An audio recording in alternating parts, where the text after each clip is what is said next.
Good evening. My name is Adam Day. I'm the Senior Policy Advisor for the Center for Policy Research at UN University in Tokyo. Very happy to have Sir Derek Plumbly here with us this evening to address the question of, is stability in the Middle East possible? Derek has more than 40 years of experience in the Middle East, served as the British ambassador to the Kingdom of Saudi Arabia and to Egypt, was the chair of the Peace Commission that oversaw the Comprehensive Peace Agreement between Sudan and South Sudan, among many other jobs that he's had on the Middle East. And most recently, he was the UN Special Coordinator for Lebanon, where I had the pleasure of working with him. Tonight's question is one that Derek is incredibly well suited to try to answer, given that experience, and also his direct role in shaping Western policies towards the Middle East over the last decades. So without further ado, I'd like to jump into the question about whether stability in the Middle East is possible. With Derek. Thank you for coming, and we're very lucky to have you here. Thank you, Adam. Thanks very much. And I think that just starting kind of broadly with this question, analysts have tried to pinpoint the causes of the so-called Arab Spring and the subsequent upheavals and instability in the region. What do you think is driving that instability, and what do you think are the essential first steps in how we as the international community can try to address it? Well, thank you, Adam. I will, as you say, try to answer the question. It's a difficult one. And perhaps I should start with a caveat, in the sense that I come from the UK. I approach this subject with a certain amount of diffidence, because there is a legacy. There's a colonial legacy in the Middle East, and a lot of the instability over the past 100 years has flowed from things that my country and others external to the region did or undertook there. This year we mark the 100th anniversary of the Balfour Declaration, which pointed to a national home for the Jewish people in the Middle East, and of course part of that has been implemented, but the commitment to address the interests, the just rights of the Palestinian people still remains to be addressed. So that's one ongoing source of instability. Another, where I think you can point to the United States, to the UK as well, in terms of responsibility, is what happened in 2003 and the invasion of Iraq, and then after that, in 2008, the precipitate withdrawal from Iraq. That clearly played a significant part in the growth of extremism, jihadism, and ultimately in the emergence of the Islamic State in Iraq and across into Syria. So, you know, a certain amount of diffidence there at the beginning of this, and we should discuss these issues, and the just settlement of the Palestinian problem remains necessary for regional stability, and the toppling of the caliphate in Iraq and Syria was clearly a precondition for that in any shape or form. Fortunately, on that front at least, there is progress, though I don't think you can say that the threat has disappeared, but at least the dismantling of the state, which was a significant step, has been achieved. But I agree with you, basically. I think we can look to the sources of the present grim picture that you do see across much of the Middle East in the way that the Arab Spring in 2011 played out. And I think, I mean, it's tragic, given the hopes that those events inspired, and their origins across several Arab countries, really, in an aspiration on the part of the young for better opportunities, for a greater measure of freedom, and for social justice and jobs as well. Jobs are a very crucial issue, and I dare say we will come to that aspect, because much of it continues. But I do think that if you're looking, as you asked me to, at the essential first steps, then I would have to say that the Arab Spring played out in different ways in different countries, but in 4 countries at least, the events subsequent to it since then have involved serious conflict. I mean, in Iraq, spinning out actually of what I said earlier, but also in Syria, and in Libya and in Yemen. And there I would have to say that the essential first requirement is really to put an end to the hot fighting that's going on and put these countries on a path to recovery, or for these countries to move onto a path towards recovery. So that, I think, is the first step. It's important not just for them, it's important for their neighbors in terms of the displacement of people, the trafficking in arms, the spillover, the knock-on effect of disorder there, including, of course, in terms of extremism. I mentioned the interaction between Iraq and Syria in that context. I mean, in Iraq, the good news is that I think we're now moving to a phase where you can look at, hopefully, rebuilding. I mean, literally rebuilding, but also building a measure of understanding between the communities and the parts of the country, including in relation to Kurdistan after what's happened in the wake of these events. But that's clearly very important, and it needs to be supported, in my view, by the international community, by people who deployed on the ground to achieve the initial objective, which was the elimination of the Islamic State, the liberation of Mosul and other parts of the country. That's happened.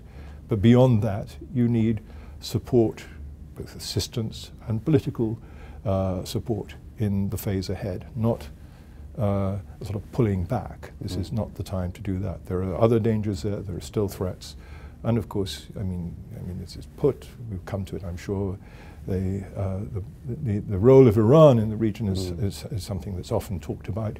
And it's important, I think, that the collection of countries which were instrumental in achieving this breakthrough, or this development in Iraq, stay committed, stay present on the ground to establish a measure of balance, really. Beyond that, I think it's very difficult, really, to see sustainable military victories in any of the countries that I mentioned. Difficult for all sorts of reasons, but even in Syria, where I suppose people might argue that President Assad, his regime, are in the ascendant and control now much of the country. They don't control all of it by any means.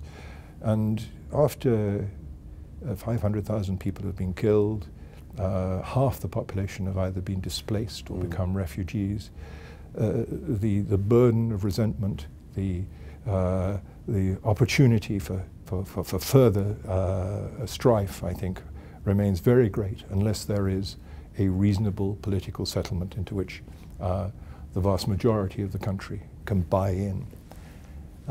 So you say, well, you might say this is a big ask, and it's true that on all of the dossiers that I've mentioned, the UN has been trying, in the case of Syria, for years, and so far with little success. Russia now has launched with Iran and Turkey a separate track, moved forward a bit, and in discussions with the Americans and others, arrived at the idea of de-escalation zones. Fighting is subdued, but it's still going on in Syria. And I think really ultimately, not ultimately, soon, things have to move back into a broader context in which all are represented, the opposition are fully, the responsible opposition are fully present, and they move towards the sort of discussion which might lead to the type of settlement that I've described. And unfortunately, of course, as we speak today, another round of talks should begin in Geneva. The key, I think, really is for Russia and the United States as the external players with maximum influence, potentially at least, to stay with it, and to stay with it in a multilateral process which all can support. In Libya, you do have a new UN envoy. Things are moving a bit. Many militias across the ground, very dispersed. But you can see that the external community, perhaps the external powers who are interested in this situation, perhaps are rather closer together than they might have been before.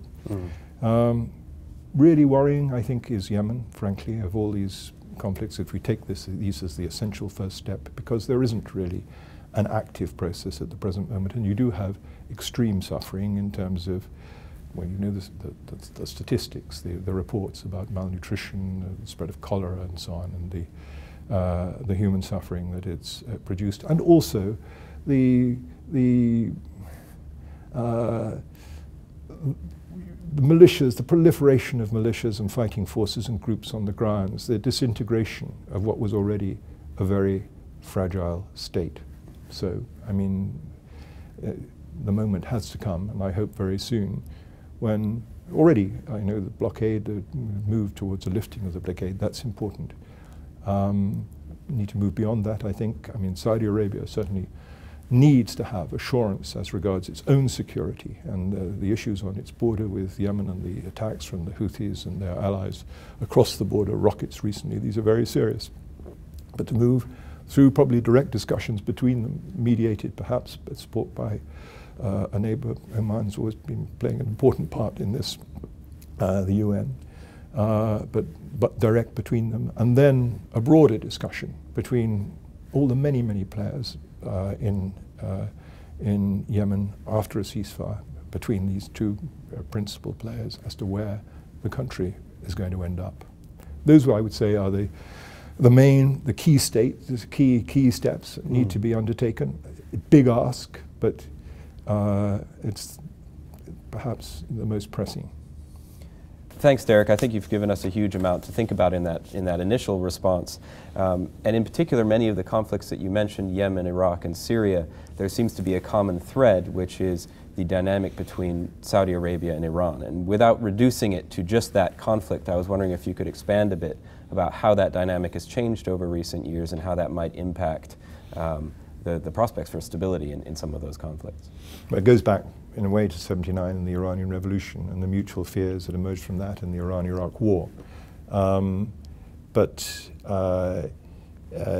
it has evolved, and in recent years clearly it's become much, much more acute. The backdrop being Hezbollah and Iran's interventions in Syria, what's been going on in Iraq, and now I think crucially the perception, at least, and I say perception because I think the extent of the actual involvement, though the Iranians talk it up, which you might say was rather foolish, of Iran's deep involvement with the Houthis, the rebels in Yemen.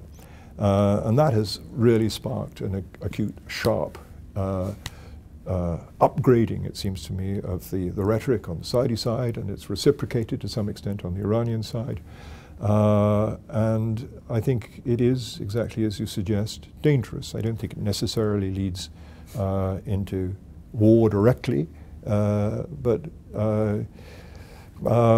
tension in those areas where both are engaged is exacerbated, and that is something which somehow one would hope people can move back from, rather as, you know, the experience, because as you mentioned, we were together in Lebanon there for a period. People tolerated the influence of each other. You clearly don't tolerate Hezbollah's arms, we try to counter these things. It's a subject of Security Council resolutions, but there is a need to find a measured equilibrium in these situations, and I don't think any party is really in a position to cut the other off at the knees, to use an expression that you might hear from one of them. I mean, that's interesting also because we often think of this dynamic in the Syria context. You mentioned the Syria talks that are starting again today, and I was wondering if you could expand also on the Russia-US dynamic as a kind of outer circle to the regional dynamic you just spoke about. And obviously a lot of things are unclear about US policy in the Middle East. It's not quite clear what the dynamic between those two countries is when it comes to Syria now, although there may be an opening. I was wondering if you could expand on that a little bit in this discussion. Clearly, the role of the United States in the region is crucial. The days of external hegemony in the region, I mean, many decades ago, my country, for a long period, the United States, are, I think, past. And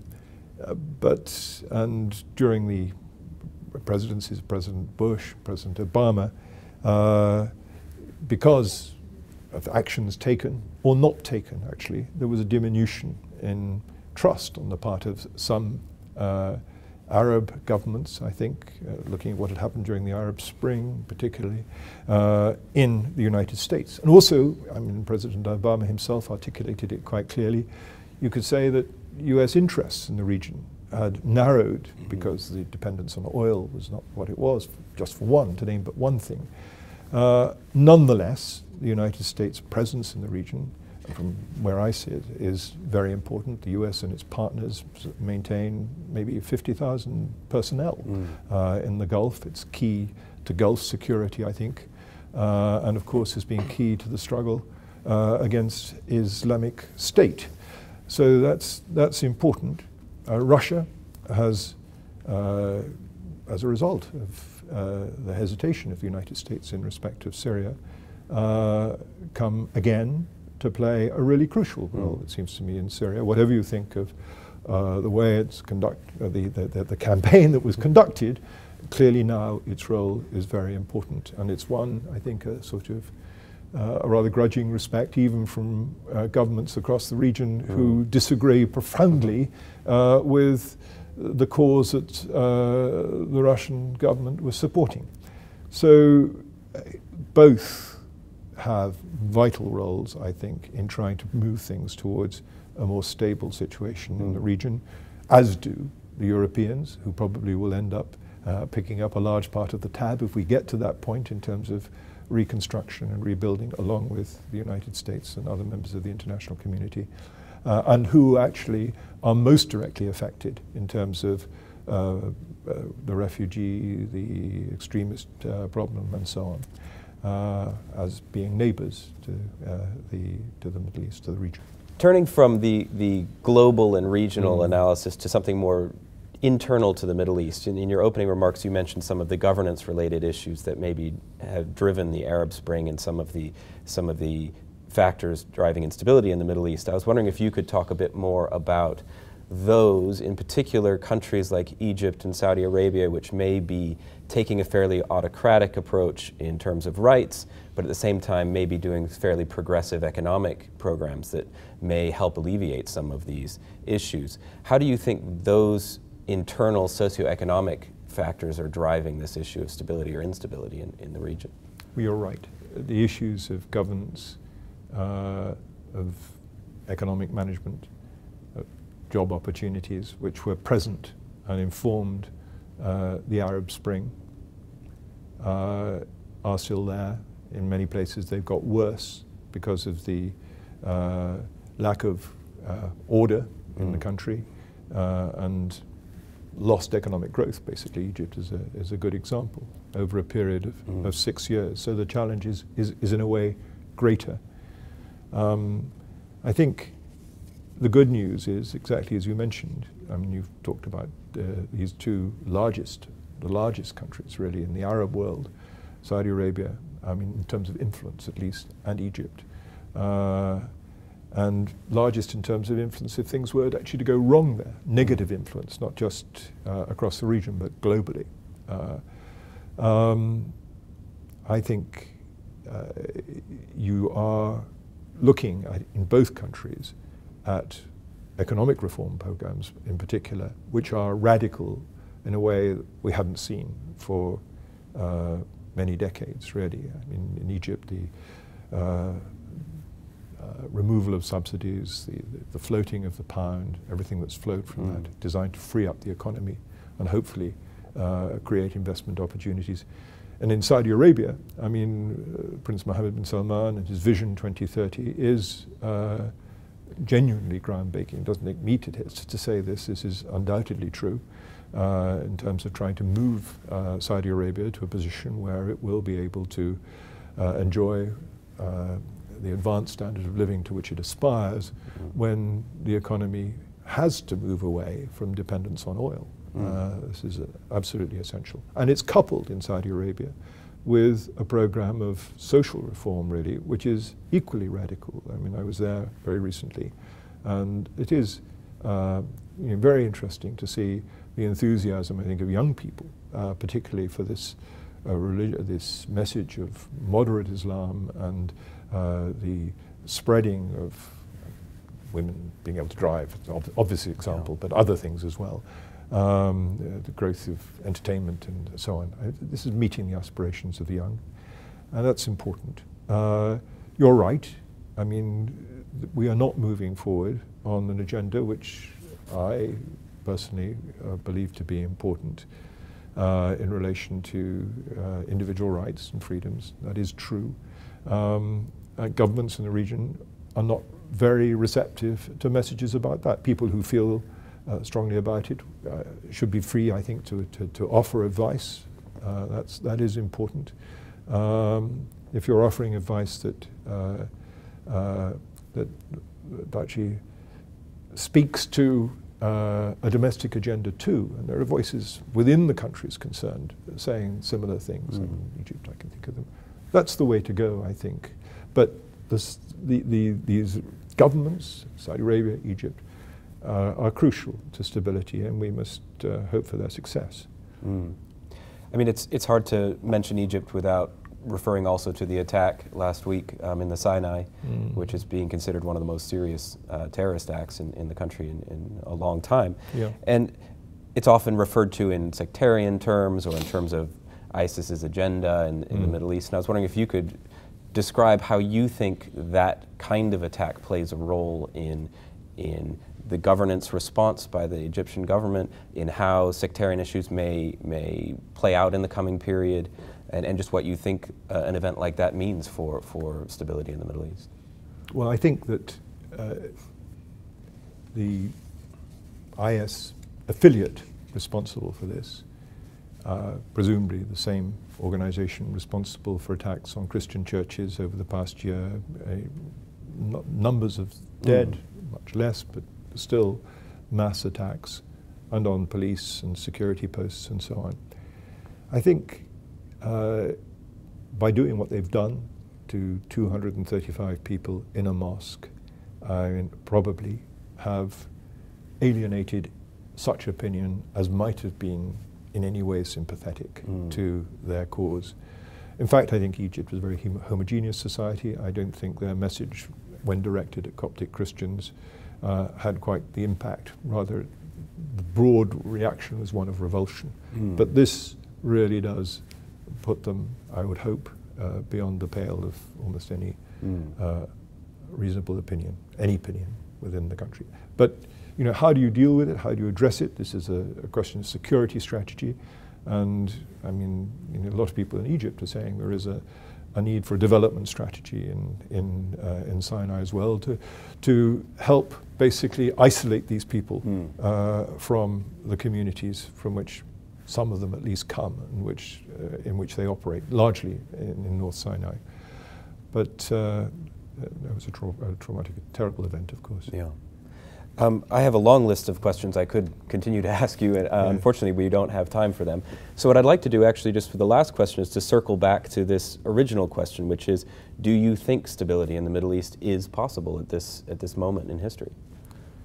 Well, currently we have a very unstable situation in many parts of the region. On the other hand, you do have countries which have weathered the past few years successfully, well, through the initiatives and performance of their government. You can go from Morocco all the way across to Jordan, Kuwait, Oman, Tunisia, which actually has followed the trajectory that the revolution in there set.